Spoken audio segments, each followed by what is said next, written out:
જય માતાજી. મારું નામ વિભૂતિ છે. આ મારા હસબન્ડ છે દેવ. દાદાને પરિચય અમારો ઘણા વર્ષો પહેલાં જસ્ટ એક રેફરન્સથી થયો હતો, જે લગભગ 2010ની વાત કરું છું. એ જ વખતે અમારા ન્યૂલી લગ્ન થયા હતા અને સમહાવ અમારા કરિયરના ગ્રોથ માટે કોઈએ કીધું કે ભાઈ તમે દાદાને મળી જુઓ, તમને કંઈક ગાઈડન્સ મળી શકે. તો એમ દાદાને અમે 2010માં લગભગ જાન્યુઆરીમાં મળ્યા હતા અને એમના ગાઈડન્સથી અમને થોડું ઘણું જાણકારી આપી અને એના બેઝ ઉપર અમે લોકોએ થોડુંક રેમેડીઝ કરી અને થોડાક જે એમને સારા કર્મો કરવાની એમને જે ગાઈડન્સ આપ્યું તે કર્યું. એના પછી અમે લોકો લગ્ન પછી અમે મુંબઈ શિફ્ટ થઈ ગયા અને અમારા કરિયરમાં અમારે જે રીતનું ગ્રોથ જોઈતો હતો એ ગ્રોથ અમે ટાઈમ બાય ટાઈમ હાસિલ કરવા લાગ્યા. અને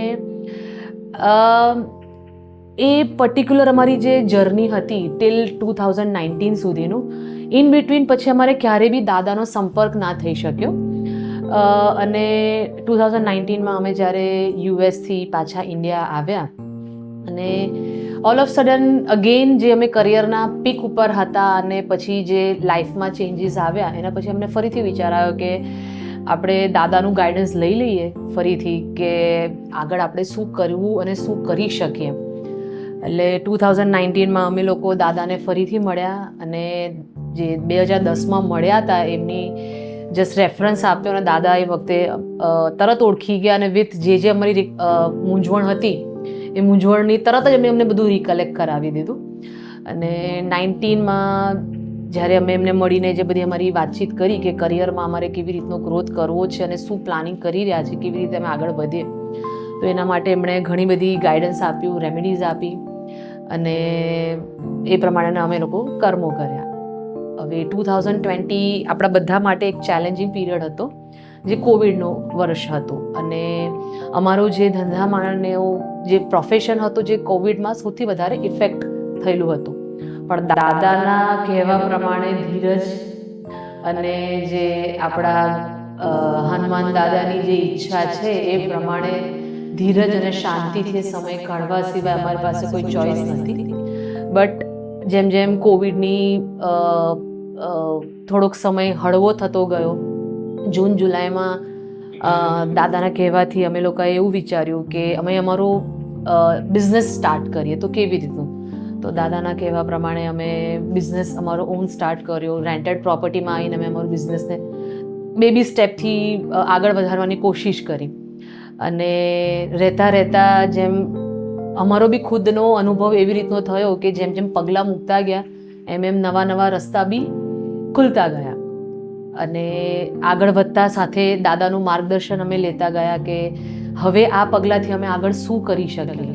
મહેનત તો અમારે કરવાની હતી, માર્ગદર્શન દાદાએ આપવાનું હતું, પણ માર્ગદર્શન અને મહેનતનું સાથે જે સંગમ થયું અમારા કરિયર અને અમારા લાઈફસ્ટાઈલના ગ્રોથમાં એ ખૂબ જ મહત્વનું હતું.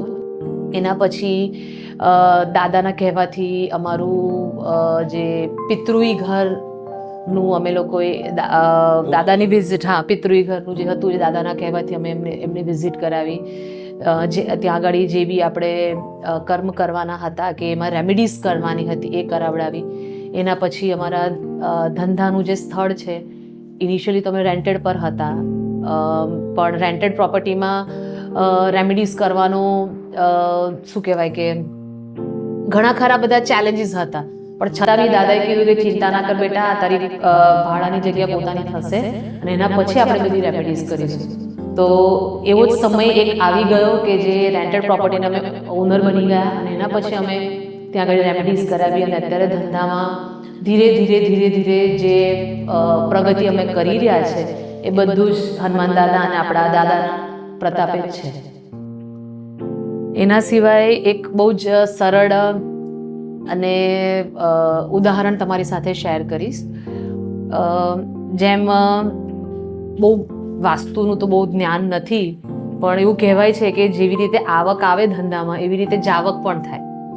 સો અમારી 2 શોપ છે અને એમાં અમે લોકો એન્ટ્રન્સ એક જ રખાવડાવ્યું હતું અને સેકન્ડ ઓફિસમાં એન્ટ્રન્સ કરવાનું અમારું પ્લાનિંગ પણ નહોતું અને ઈચ્છતા હતા છતાં બી એ પ્લાનિંગ એક્ઝિક્યુટ નહોતું થઈ શકતું.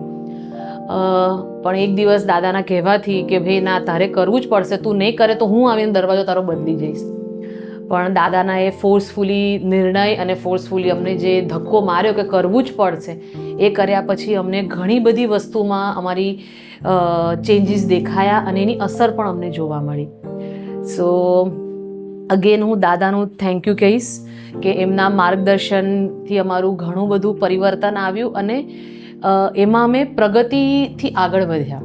નો ડાઉટ જીવનમાં ઉતાર ચઢાવ બધી જ જગ્યા પર હોય છે, પણ એમાં ધીરજ રાખી અને ધીરજ સાથે શ્રદ્ધા જે રાખી દાદાના કહેવાથી, એનાથી અમને ઘણો ફાયદો થયો છે. હવે મહેનત અને રહેમત બે કામ કરે.